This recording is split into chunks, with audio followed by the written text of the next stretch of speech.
ডাস্টবিনে ফেলে দেবো? না না, এটা দিয়েও কিছু বানাই চলো। তো আজ আমি একটা 10 টাকার কিনলের বোতল দিয়ে একটা ওয়াল হ্যাঙ্গিং বানানোর ট্রাই করছি।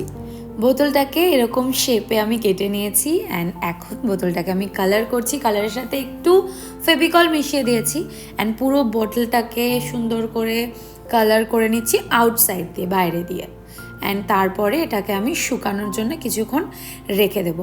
তো পুরোটা কালার হয়ে গেছে অ্যান্ড আমি শুকানোর জন্য একটু কিছুক্ষণ রেখে দিয়ে ওপরের যে পোর্শনটা আছে সেটাকেও কালার করে নিচ্ছি আর একই সাথে এটাকেও শুকাতে দিয়ে দিচ্ছি। হ্যাং করার জন্য দড়ি চাই, দড়িগুলোও কালার করে নিচ্ছি। এই গয়নার ব্যাগটাও ফেলতে পারলাম না, এটা এত ব্রাইট রেড, ভাবলাম ফুলগুলো তাহলে এটা দিয়েই বানানো যাক। এভাবে কেটে নিয়ে ফুলগুলো বানিয়ে আমি ফেভিকল দিয়ে একটার পর একটা ফুল লাগাতে স্টার্ট করলাম, কিন্তু একটা করে লাগানোতে খুব একটা ভালো লাগছিল না। তাই আমি একটা 3D এফেক্ট দেওয়ার জন্যে দুটো করে ফুল লাগাতে শুরু করলাম, একটার উপর একটা।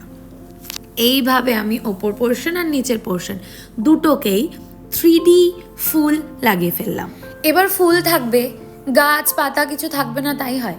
তাই এবার গ্রিন কালার দিয়ে এই ফুলগুলোর আশেপাশে আমি একটু ডালপালা পাতা এইগুলো তৈরি করতে শুরু করলাম।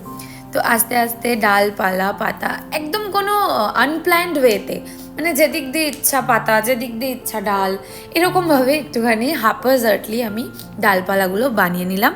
অ্যান্ড বানানোর পরে আই ওয়াজ স্যাটিসফাইড, ভালোই লাগছিল, খুব সুন্দর লাগছিল। Yes, I am done with the colour.